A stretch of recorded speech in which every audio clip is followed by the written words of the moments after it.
Shin Yuna wiped the whiteboard clean and turned to face her classroom. 34 small faces looked up at her, some smiling, some still half asleep. One boy in the back row picking his nose when he thought nobody was watching. She loved every single one of them. "All right, everyone," she said, clapping her hands together. "Today we are going to the biodome. Who remembers what grows there?" A tiny girl in the front row shot her hand up so fast she nearly fell out of her chair. "Strawberries!" "That's right, Jiwoo. Strawberries, tomatoes, and rice paddies, just like back on Earth." Yuna smiled. "Now line up nicely.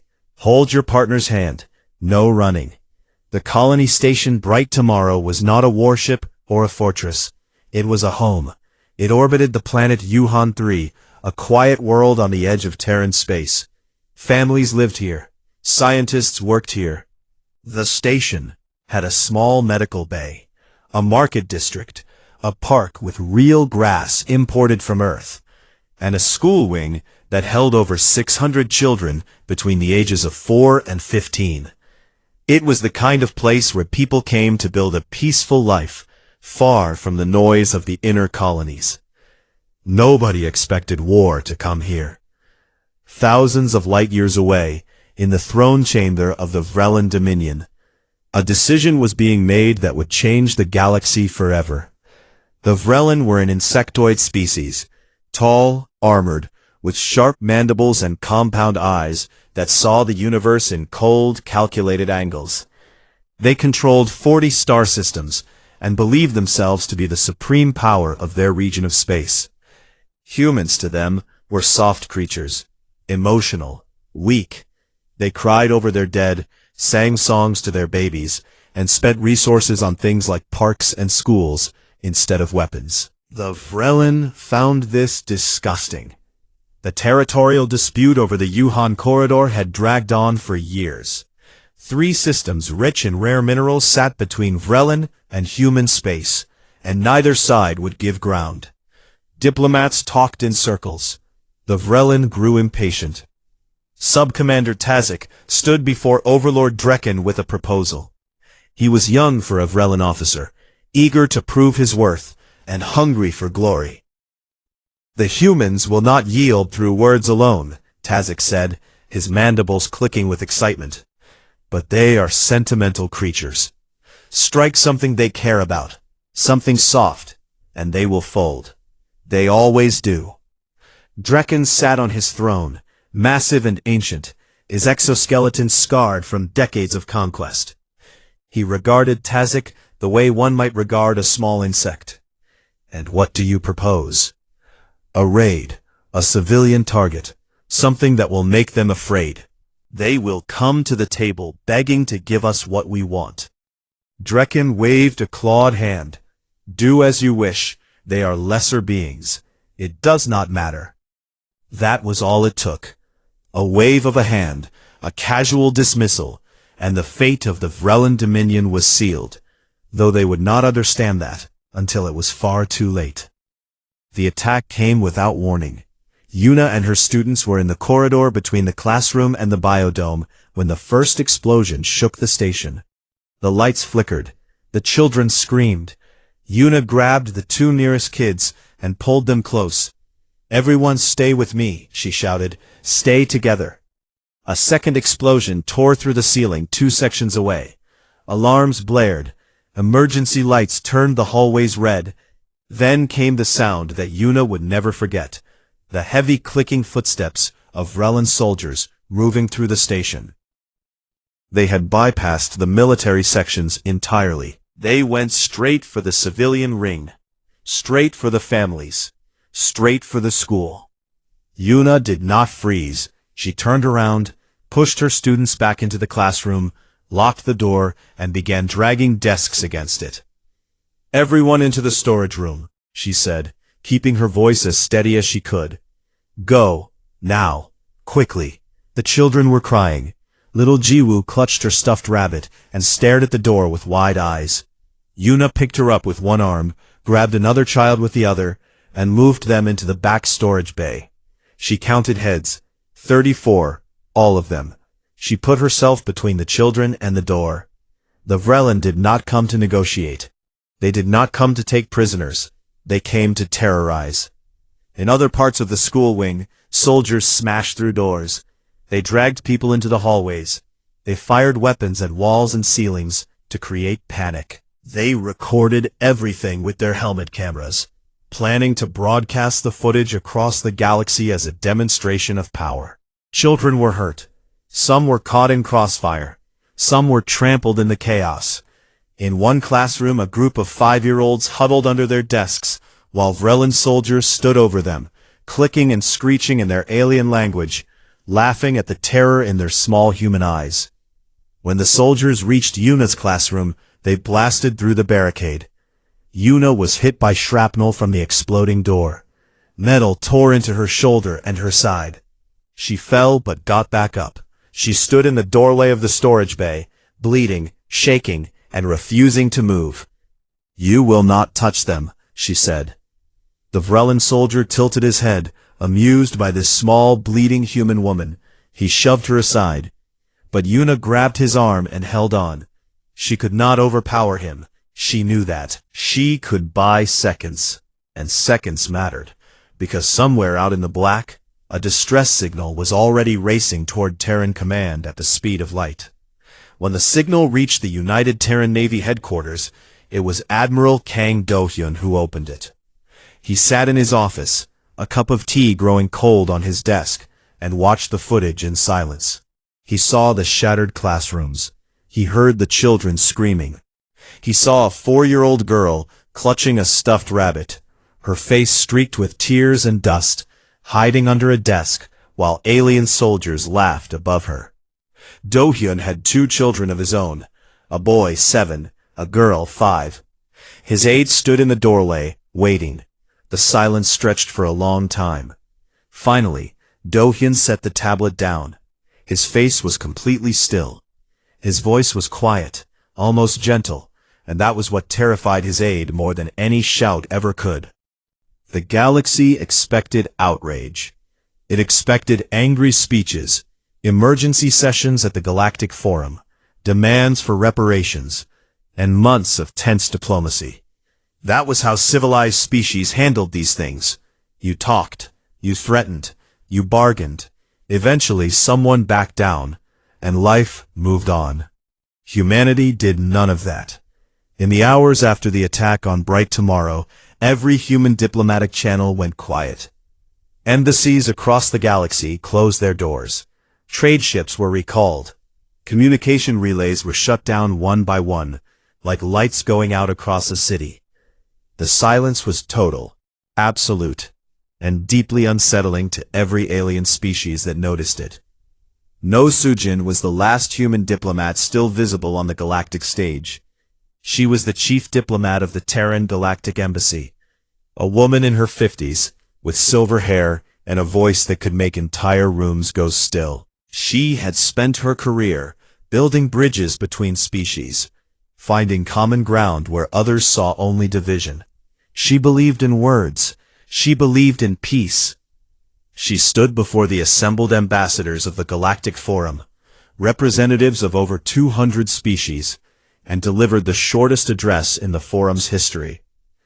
The Terran government wishes to inform the galactic community that all diplomatic channels with the Vrelin Dominion are now permanently closed, she said. Her voice did not shake. Her expression did not change. We advise all neutral species to withdraw any assets from Vrelin-controlled space within 72 standard hours. This is not a request. Then she turned and walked out. The chamber erupted. Ambassadors shouted questions. Several species immediately offered to mediate.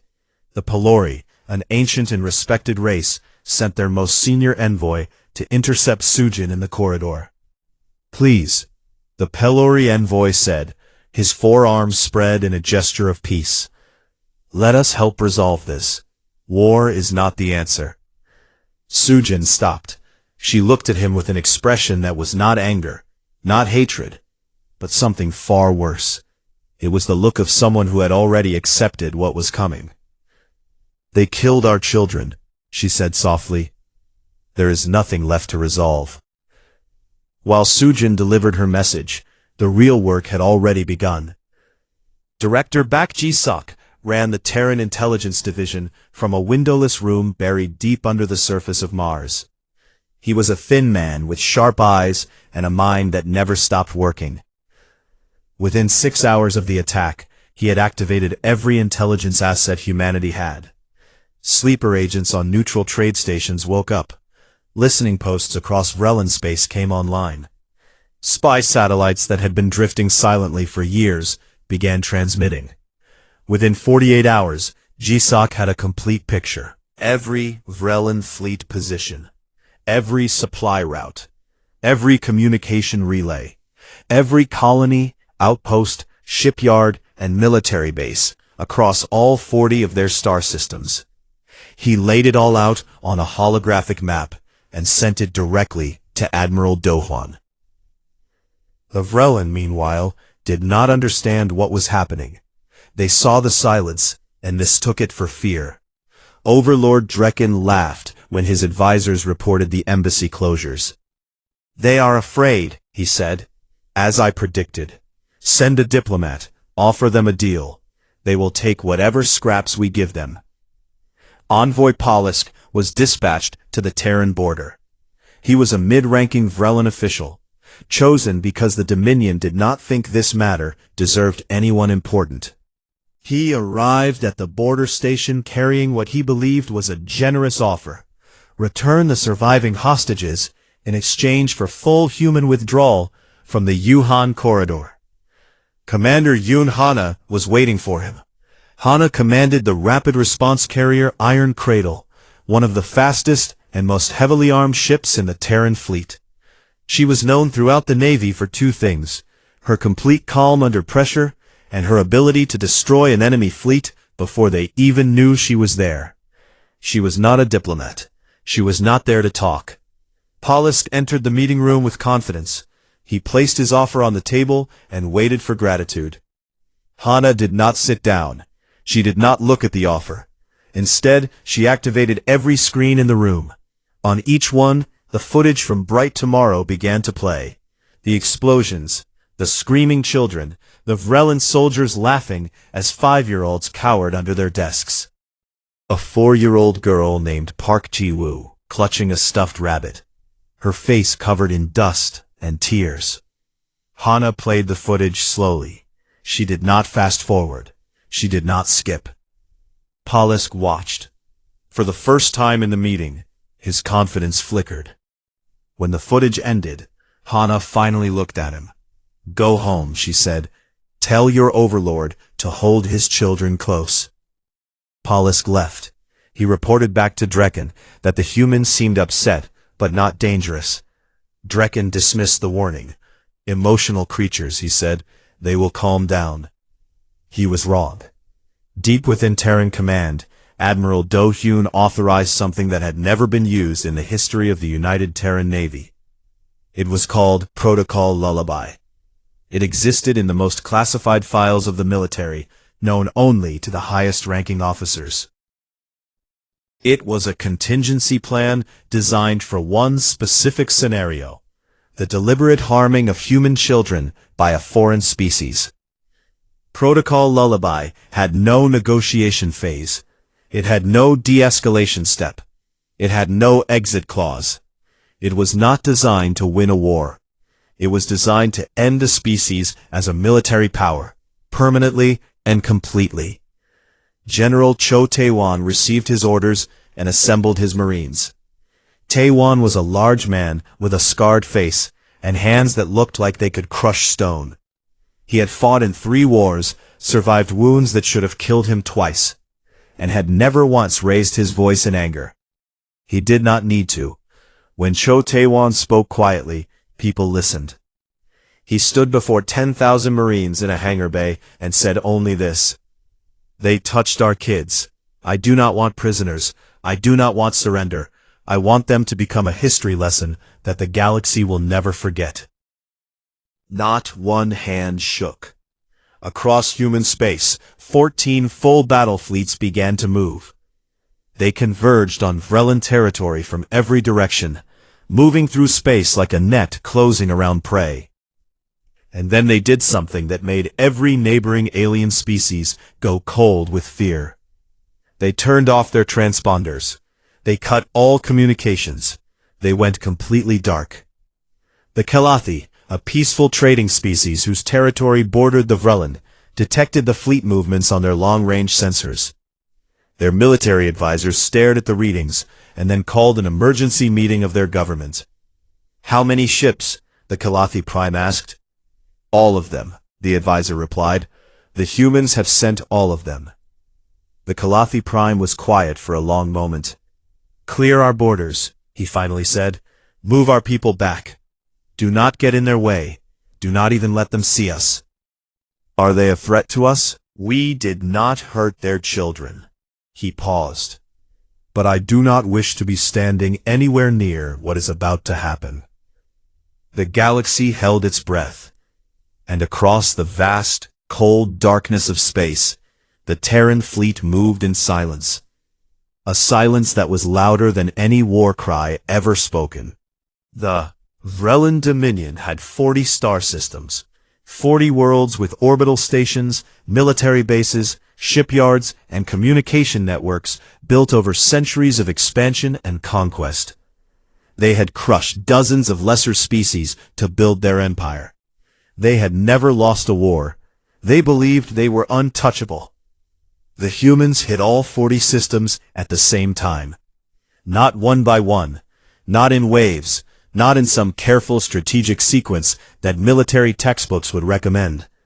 Admiral Kang Do-hyun did not care about textbooks. He cared about one thing: making sure that when the Vrelin looked up at their skies, they saw death coming from every direction at once, with no gap to run through and no corner to hide in. The first strikes were surgical. Communication relays were destroyed in the opening seconds. The Vrelin lost the ability to talk to each other before they even knew they were under attack. Massive orbital structures that had taken decades to build were reduced to expanding clouds of debris in minutes. Military bases on planetary surfaces were hit from orbit with kinetic strikes. Rods of dense metal dropped from space at incredible speed, hitting with the force of nuclear weapons, but leaving no radiation. Clean, precise, and devastating. Do-hyun commanded the assault from his flagship, the Han River. He stood at the center of the command bridge, surrounded by holographic displays showing the status of every engagement across all 40 systems. His officers moved with quiet efficiency. There was no celebration, no war cries, no excitement. The bridge of the Han River felt like a hospital operating room, sterile, focused, and grim. "Yuhan sector clear," an officer reported. "All Vrelin military installations destroyed. Korath sector clear. Shipyards eliminated. No survivors among military targets." Vrelin fleet attempted to scramble. Intercepted and neutralized. Do-hyun listened to each report and nodded. His face showed nothing. Inside, he was thinking about a 4-year-old girl hiding under a desk. The Vrelin commanders could not believe what was happening. They had prepared for a border skirmish, maybe a siege of 1 or 2 systems. Instead, their entire military infrastructure was being dismantled simultaneously, like a building having every supporting beam pulled out at once. Their ships launched and were destroyed before they could form up. Their distress signals went nowhere, because the relays were already gone. Commanders on isolated worlds watched their orbital defenses vanish from their screens, and had no way to call for help. In the midst of this chaos, Commander Yoon Hana and the Iron Cradle raced toward bright tomorrow.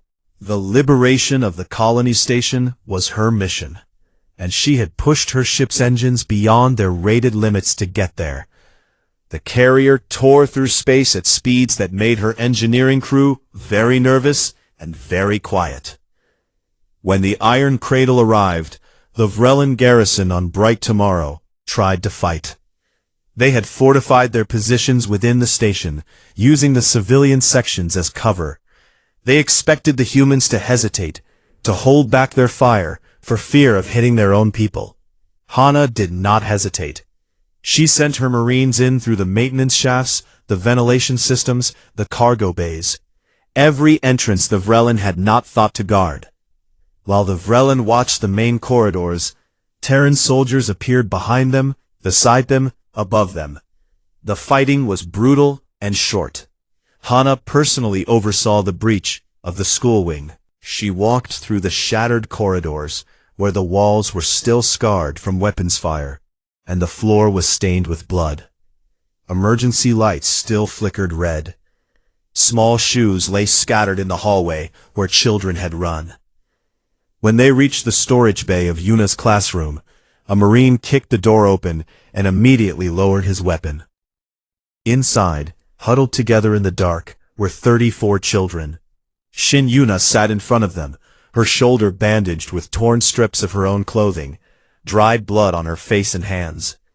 She had been sitting there for almost 3 days, keeping the children calm, rationing the emergency water supply, telling them stories to keep them from crying too loudly. When she saw the Terran Marines, she did not cry. She just said, "There are 34. Count them. Make sure." She looked at Yuna, at the children behind her, at the blood and the darkness, and the tiny faces staring up at her with hope and fear. She turned away for a moment. Even she, a woman who had commanded warships through the worst battles in human history, needed a moment. Then she turned back, knelt down, and said to the children, "You are safe now. We are taking you home." Across Vrelin space, the destruction continued. Sub-Commander Tazik, the officer who had planned and led the raid on Bright Tomorrow, tried to escape. He abandoned his post, shed his military uniform, and fled to a neutral trade station in the Kalathi trade corridor. He believed he could disappear among the thousands of alien traders and travelers who passed through every day. He was wrong. Baek Jisok had been tracking him from the moment the war began. Terran agents on the station identified Tazik within hours. They found him hiding in a cargo container in the lower docking ring, curled up like a frightened animal. They dragged him out in front of the station's security cameras, and within minutes, his face was on every news feed in the galaxy. On the Vrelin homeworld, General Cho Taewan led the ground assault. The Marines landed in the military districts of the capital city, and for the first time, Vrelin soldiers came face to face with humans who were not hiding, not running, and not afraid.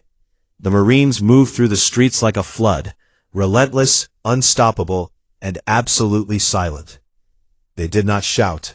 They did not taunt. They simply advanced, cleared every position, and moved on. Vrelin officers who had spent their careers believing humans were weak and emotional discovered something terrible.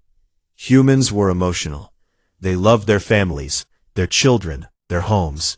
And when those things were threatened, all of that love turned into something else entirely. Something that did not stop, did not tire, and did not forgive.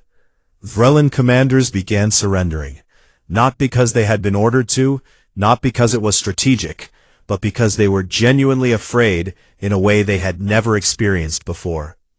One captured Vrelin officer, when asked why he surrendered, said simply, "I looked into the human soldier's eyes and saw nothing there for me. No mercy, no anger, just purpose. That was worse than anything." Overlord Drekken, trapped in his throne chamber as the city fell around him, sent broadcast after broadcast, calling for a ceasefire. His voice, once so confident and dismissive, now cracked with desperation. "We demand negotiations. We call for a ceasefire. This is not proportional." His broadcasts went unanswered. Admiral Dohyun did not respond. Commander Hana did not respond. General Taewan did not respond. The entire United Terran Navy remained silent as it systematically took apart everything the Vrelin had built over centuries. The galactic community watched from a safe distance, stunned into silence of their own. News feeds across 1,000 worlds showed the same footage. Vrelin fleets burning, Vrelin stations crumbling, Vrelin soldiers dropping their weapons and running. An elder Pelori ambassador, watching the coverage from his private chambers, said quietly to his aide, We always knew humans loved their children. We simply did not understand what that love looked like when it had been wounded. Finally, with the Vrelin homeworld completely surrounded and every military asset in ruins, Admiral Dohyun sent a single transmission. It was directed at Overlord Drekken's throne chamber. 4 words. That was all. You were warned, Overlord. The galaxy expected the war to end with occupation. That was how these things worked. One side won, the other side lost, and then the winner planted a flag on the loser's homeworld and dictated terms over a table. Treaties were signed, borders were redrawn, life went on. But humanity was not interested in occupation.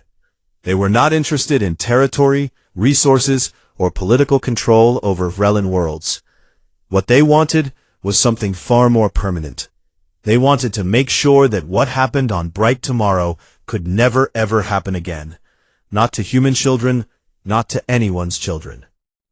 Admiral Kang Do-hyun issued the Yuhan Decree from the bridge of the Han River. It was broadcast across the galaxy, on every open frequency, in every major language, so that no species could claim they had not heard it. The decree was simple. The Vrelin Dominion, as a political and military entity, was dissolved. All Vrelin military ships, weapons, stations, and manufacturing facilities were to be destroyed. Not captured, not repurposed, but reduced to scrap. All members of the Vrelin military and political leadership were to be detained and tried for crimes against humanity. There would be no negotiated peace. There would be no treaty, because there was no longer a Vrelin Dominion to negotiate with. The dismantling began immediately. Across 40 star systems, Terran engineering teams worked alongside Marines to take apart everything the Vrelin had built to wage war. Shipyards were cut into pieces. Weapons factories were demolished. Military academies were closed and their records seized. It was not done in anger or chaos. It was done methodically, carefully, and completely, like a surgeon removing a tumor. Vrelin civilians were not harmed. Terran soldiers distributed food and medical supplies in the cities they had fought through just days before. Field hospitals were set up for injured Vrelin citizens. Humanitarian corridors were established so that families could move freely. Humanity did not want to destroy the Vrelin people. They wanted to destroy the machine that had allowed the Vrelin to hurt children and call it strategy. Overlord Drekken was captured trying to flee. He had shed his ceremonial armor and was found aboard a private transport ship in the outer reaches of his own system, heading toward uncharted space with a small crew of loyal guards. Terran intelligence had tracked him from the moment he left his throne room. He was brought back to the homeworld in restraints and placed in a holding cell. His trial was held on the Vrelin homeworld in the very chamber where he had once waved his hand and approved the attack on Bright Tomorrow. The irony was intentional. The Terran tribunal was broadcast live across the galaxy. Billions of beings on thousands of worlds watched. Drekken stood before the tribunal and did what powerful beings always do when their power is gone. He made excuses. It was Tazik's plan, he said. He did not know children would be targeted. It was a military action, and casualties were unavoidable. His species should not be punished for one commander's mistake. He spoke for a long time, his mandibles clicking rapidly, his compound eyes darting around the room, looking for sympathy that was not there. When he finished, there was silence. Then No Sujin stood. She had been sitting in the gallery, quiet and still throughout Drekken's speech. She walked to the center of the chamber, carrying a single data tablet. She did not raise her voice. She did not show anger. She was calm in the way that deep water is calm, still on the surface and impossibly heavy underneath. You call this a minor military action, she said. You call the casualties unavoidable. Let me tell you what your minor action produced. She activated the tablet. A holographic display appeared above the chamber floor, showing photographs. Children's photographs, school pictures, birthday pictures, family pictures, one by one. Park Ji-woo, Sujin said. Age 4. She was hiding under her desk, holding a stuffed rabbit, when your soldiers found her classroom. She did not survive. She read the next name, and the next, and the next. 43 names, 43 faces, 43 children who had woken up that morning expecting a normal day. The youngest was 4. The oldest was 14. Sujin read every name, every age, every home colony. She did not rush. She did not skip. The chamber was completely silent, except for her voice. When she finished, she looked directly at Drekken. A 4-year-old girl died hiding under her desk because your soldiers thought terror was a negotiation tool. Your species does not get to call this minor. Your species does not get to call this unavoidable. Your species made a choice, and now you will live with what that choice has cost you. Drekken was not sentenced to death. Humanity could have killed him. Many wanted to. But death was too quick, too simple, too much like mercy. Instead, Drekken was sentenced to forced witness. He would spend the rest of his natural life watching as every monument to Vrelin military glory was torn down, watching as every statue of conquest was melted, watching as the empire he had inherited and destroyed through his own arrogance was erased from the galaxy's power structure. He would live, and he would remember. Sub-Commander Tazik was tried separately. Unlike Drekken, he showed no remorse at all.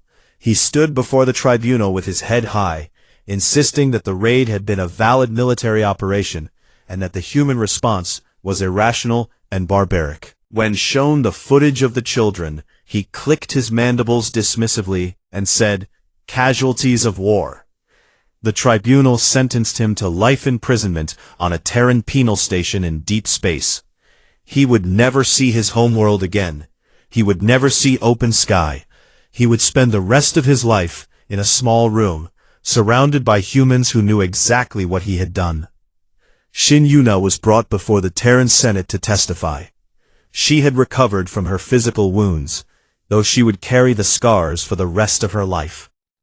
She stood before the assembled senators, powerful men and women who commanded fleets and governed billions, and spoke in the same steady voice she used in her classroom.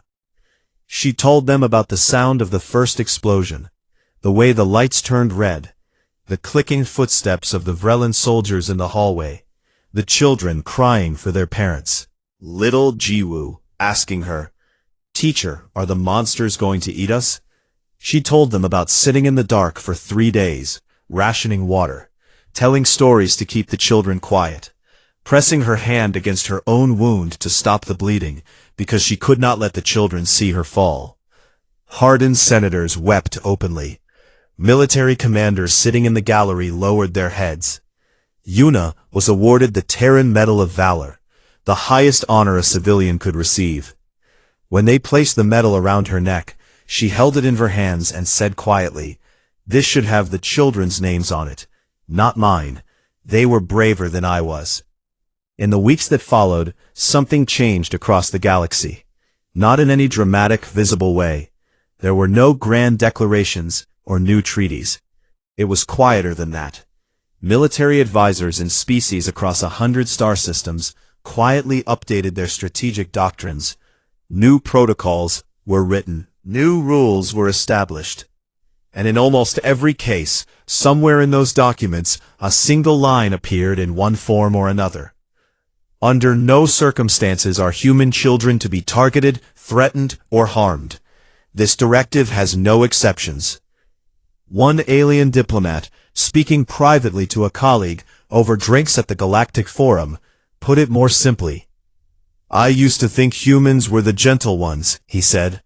"The ones who sang to their children at night and put flowers in their ships. And they are all of those things." He paused and stared into his glass. "That is exactly why you must never give them a reason to stop singing." 5 years passed. The galaxy moved on, the way it always does. Trade routes reopened. New alliances formed. Old grudges faded into background noise, but the memory of what humanity did to the Vrellan Dominion did not fade. It settled into the bones of galactic civilization like a deep, permanent scar, not painful anymore, but impossible to ignore. Admiral Kang Do-hyun retired 6 months after the war ended. He did not write a memoir. He did not give interviews. He did not accept any of the dozens of awards and honors that were offered to him. He simply handed in his commission, packed a single bag, and moved to a small house on a colony near Yuhan 3. He grew vegetables in a garden behind his house. He cooked dinner for his children every evening. He read them stories before bed, and sat on the porch afterward, looking up at the stars in silence. Once a year, on the anniversary of the attack, he took a shuttle to the rebuilt Bright Tomorrow station and visited the memorial. It was a garden now, built on the exact spot where the school wing had been. Real soil had been brought from Earth. Cherry trees had been planted, the kind that bloomed pale pink in spring and dropped their petals like soft rain. Among the trees stood 43 small stone markers, each one engraved with a name and an age. Do-hyun always came alone. He walked among the markers slowly, reading each name. He would stop at the smallest one, Park Ji-woo, age 4, and stand there for a long time. Sometimes he left a small paper crane beside it, folded from whatever scrap of paper he had in his pocket. He never explained why. He never spoke to anyone about what he felt during those visits. He simply came, stayed, and left. Commander Yoon Hana had risen to command the UTN's First Fleet. She was now the most senior operational officer in the Terran Navy, and her name carried weight across the galaxy. Enemy commanders who had once dismissed humans as soft now studied her tactics the way students study natural disasters. Not to replicate them, but to understand how something so devastating could move with such precision. But the thing that defined Hana in the eyes of those who knew her was not her military record. It was a small piece of paper taped inside her command console on the bridge of her new flagship. A drawing, done in crayon by a shaky hand. It showed a big ship with a smiley face on it, surrounded by stars. At the bottom, in the uneven handwriting of a 6-year-old, it read, "Thank you for saving us." The child who drew it had been one of the 34 in Yuna's storage bay. Hana had received medals, commendations, and promotions. She kept them in a box somewhere. The drawing stayed on her console where she could see it every single day. Baek Ji-sok still ran Terran intelligence. He had not slowed down after the war. If anything, he had doubled his efforts. Under his direction, the intelligence network had expanded into the most sophisticated surveillance system in galactic history. No species could move a warship within 3 systems of human civilian space without Terran intelligence detecting it within minutes. Early warning stations, deep space listening posts, and embedded agents formed an invisible web that covered the galaxy. Ji-sok never spoke publicly about his work. He was not the kind of man who sought recognition, but those who worked with him noticed that after the war, not because the galaxy had become safer, it had not really, but because he had built something that meant the next time, if there ever was a next time, they would know before the first shot was fired. General Cho Tae-won stayed in the Marines. He could have retired with honors, taken a comfortable position as an advisor or consultant, lived out his days in quiet prestige. Instead, he chose to train the next generation. He ran the most demanding training program in the UTN, and every single cycle he began with the same words. "We are not warriors because we love war," he would say, standing before rows of young Marines who looked at him with a mixture of respect and fear. "We are warriors because there are people behind us who cannot fight for themselves. Never forget who you are protecting. When you forget that, something I will not allow." His Marines called him the old wall behind his back, because he was immovable, unbreakable, and always standing between danger and the people he loved. He pretended not to know about the nickname. Privately, he liked it. No Sujin returned to diplomacy. She took her place again at the Galactic Forum, and the change in how other species treated her was immediate and permanent. Before the war, she had been respected, a skilled negotiator, a careful thinker. After the war, she was something else entirely. She was the woman who had read 43 names into the silence of a tribunal chamber, and brought an empire to its knees, with nothing but her voice and the truth. Other diplomats did not fear her exactly. It was more that they understood what she represented. She was the last door, the last chance. If you were sitting across the table from No Sujin, there was still hope. If she stood up and left, there was none. And Shin Yuna went back to teaching. She had been offered positions across Terran space, advisory roles, memorial directorships, speaking tours. She turned them all down.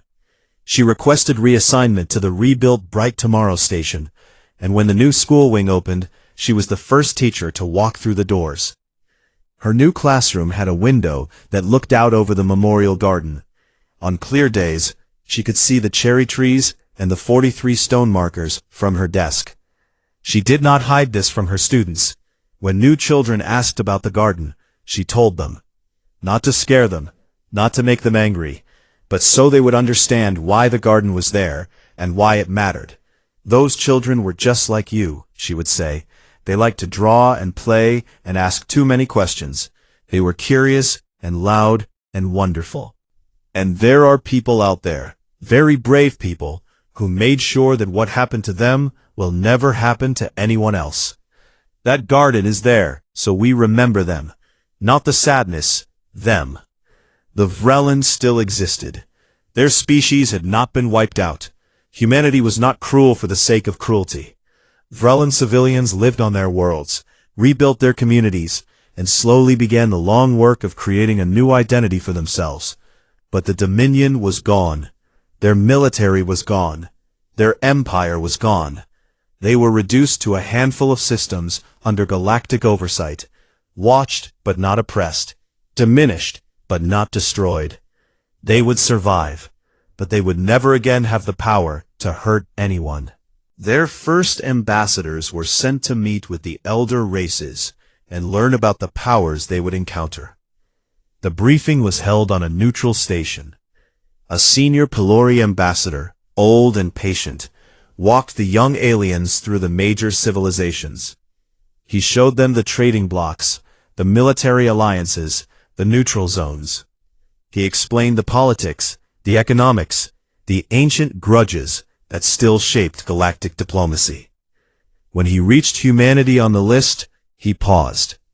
The young alien ambassador noticed the pause. "What about the humans?" she asked. "Are they dangerous?" The Pelori ambassador considered the question carefully. "Humans are kind," he said. "They will trade with you fairly. They will teach you things you never thought to ask. They will send doctors to heal your sick and engineers to help you build. They will share their music, their stories, their food. They will welcome you into their homes and treat you like family. They will be the best friends your species has ever known." The young ambassador smiled. "They sound wonderful." "They are," the Pelori said. He did not smile. "But there is one rule that you must teach every soldier, every commander, every leader, and every citizen your civilization will ever produce. Write it into your laws. Carve it into your government buildings. Make it the first lesson in every school." The young ambassador's smile faded. "What rule?" The Pelori ambassador leaned forward. His 4 eyes were old and serious, and behind them was the memory of burning ships and a silent fleet, and a woman reading 43 names into a chamber that had gone so quiet you could hear the galaxy holding its breath. "Never," he said, "touch their children." The young ambassador stared at him. The Pelori held her gaze until she understood that this was not advice. It was not a suggestion. It was a warning. carved from the wreckage of an empire that had learned it too late. She nodded slowly. Good, the Pelori said. He leaned back and folded his forearms. Now then, shall we discuss trade routes? And far away, on a station orbiting a quiet world, a schoolteacher looked out her window at a garden full of cherry blossoms and 43 small stones, and began her next lesson.